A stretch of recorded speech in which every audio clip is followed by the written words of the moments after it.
Nama saya Efrem Lajar, karyawan klinik Romkali Hokeng. Pada malam kejadian saya ditelepon oleh suster suruh kesini buat jemput suster mereka. Tapi kebetulan saya lewat di sini ada lubang besar di pertigaan Kalwat. Akhirnya mobil ambulans terjebak di dalam lubang. Sesudah itu saya lepas mobilnya, saya lari ke biara. Datang suster Wilhelmina bilang, no, tolong cek dulu mudirkahnya ada di dalam itu ruangan masih. Akhirnya saya ke sana dalam, saya lihat api di ruang rekreasi itu sangat besar. Akhirnya saya undur ke sini, masuk di melihat melalui lewat ini jendela pintu kamarnya suster Muder, suster Nicolin. Itu saya lihat api menyalanya sangat besar. Saya coba dobrak pintunya, cuman sandal juga saya tidak pakai, pecahan kaca terlalu banyak. Akhirnya saya tarik suster Wil, suster undur saja, jangan sampai nanti ada apa-apa dengan kita dua. Akhirnya undur datang sampai di sini, suster mereka tanya bagaimana dengan suster Nicolin.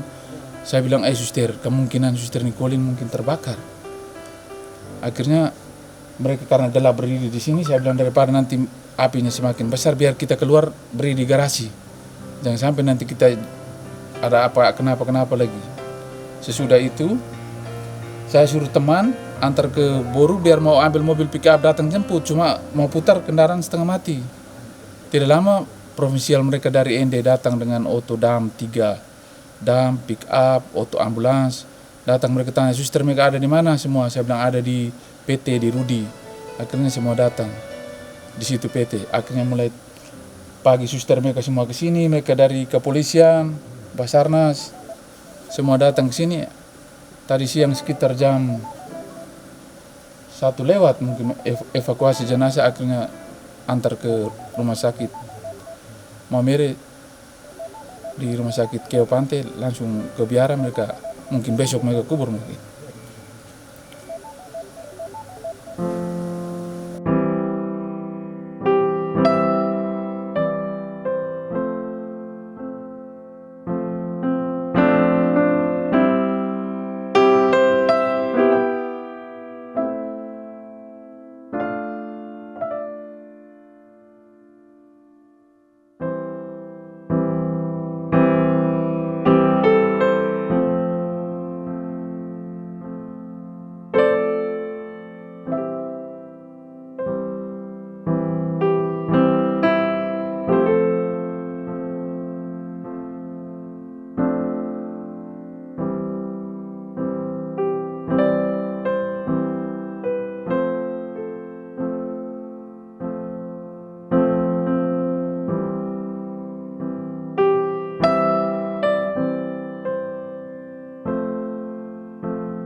Suster Nicolin SSPS berasal dari Ngada. Dia berusia 50-an tahun. Dia adalah mother ibu dari semua suster dalam satu rumah biara atau pemimpin biara. Jam 10 malam, pada malam itu, mulai terjadi bunyi gemuruh besar disertai kilat dan petir. Memang malam itu, ada hujan wala tak lebat. Mendengar bunyi gemuruh itu, para suster dan warga masyarakat lain juga mulai takut.